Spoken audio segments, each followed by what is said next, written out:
নমস্কার।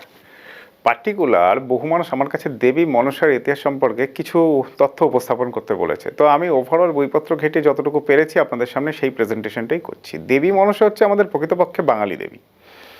যদি আমরা হিস্ট্রি দেখি তাহলে ২,০০০ বছর আগে থেকে আমাদের পূর্বপুরুষেরা কিন্তু দেবী মনসার পুজো আর্চা করে আসছেন। স্পেশালি পূর্ব ভারতে ফার্স্ট দেবী মনসার পুজো হয় এবং মৎস্যজীবী সম্প্রদায়ের মানুষেরা সর্পঘাতের ভয়ে দেবী মনসার আরাধনা ফার্স্ট শুরু করেছিল। দেবী মনসা সম্পর্কে যেটুকুনি জানা যায় তিনি কোনো বৈদিক দেবী নন, তিনি অনার্যদের দেবী। পরবর্তীকালে হিন্দু শাস্ত্রে স্থান পেয়েছেন এবং পৌরাণিক কাহিনীতেও তার বিভিন্ন স্থান এসছে। বিভিন্ন মহাভারত গ্রন্থ বলুন, পদ্মপুরাণ গ্রন্থ বলুন, ব্রহ্মবৈবর্ত পুরাণ বলুন, প্রাচীন বৌদ্ধ গ্রন্থ বলুন, বিভিন্ন জায়গায় কিংবা দেবী ভাগবতেও দেবী মনসার উল্লেখ রয়েছে।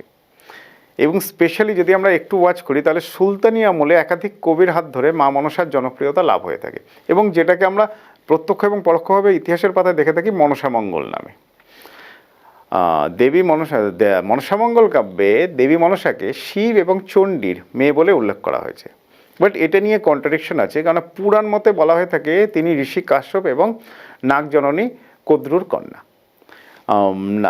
পার্টিকুলার বিভিন্ন নামে কিন্তু দেবী মনসাকে অভিহিত করা হয়ে থাকে, যেরকম নিত্যা বলা হয়ে থাকে, কেউ কেতকী বলেন, পদ্মাবতী নাম, বিশ্বহরী নাম, সবই দেবী মনসার বিভিন্ন নাম।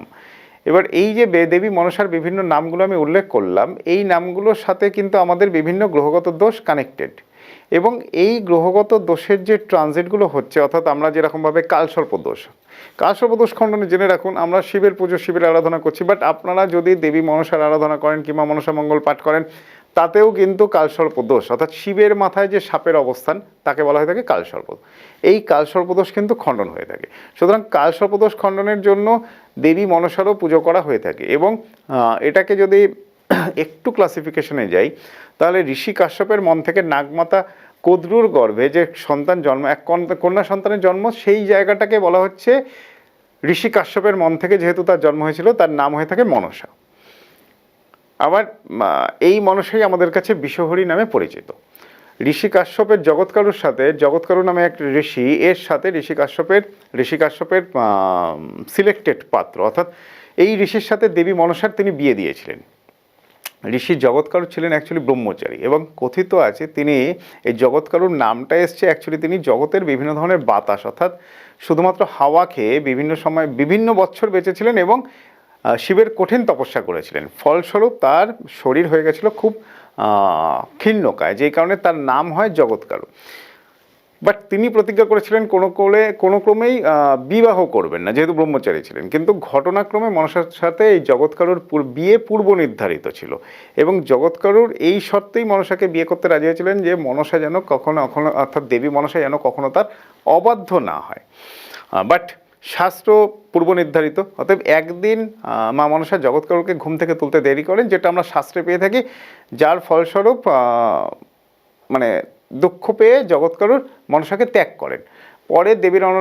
পরে বিভিন্ন দেবদেবতার অনুরোধে তিনি মনসার কাছে ফিরে আসেন এবং আস্তিক মুনি নামে আমরা যেটা পেয়ে থাকি শাস্ত্র মতে এক পুত্রের জন্ম হয়। এটা আমি যতটা শাস্ত্র পেয়েছি সেটা আপনাদের সামনে উপস্থাপন করার চেষ্টা করলাম, কেননা গ্রাম বাংলা কিংবা শহরে তথাকথিতভাবে দেবী মনসার পুজো গ্রাম বাংলা এবং শহরে সমান হারে প্রচলিত। ইভেন যেখানে দেবী মনসার মন্দির রয়েছে সেখানেও আশেপাশের লোকেরা, গ্রাম বাংলা কিংবা শহরের অঞ্চলের লোকেরাও কিন্তু দেবী মনসার পুজো দিয়ে থাকেন।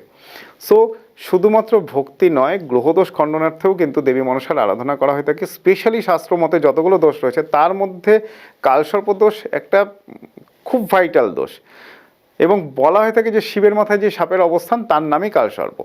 সো কালসর্প এবং আমরা যদি সাপের অবস্থান দেখে থাকি তাহলে দেখতে পাবো যে মহাদেবের গলায় সাপের অবস্থান আসে এবং স্বয়ং আমাদের আদি অনন্ত শয্যায় শায়িত আছেন মহাবিষ্ণু, সুতরাং সাপের ওপরে।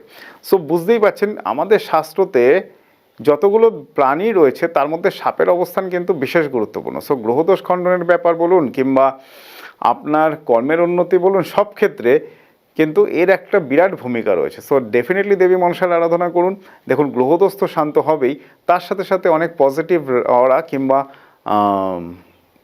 শত্রু দমন সমস্ত ক্ষেত্রেই কিন্তু দেবী মনসার অবস্থান বিশেষ গুরুত্বপূর্ণ। নমস্কার।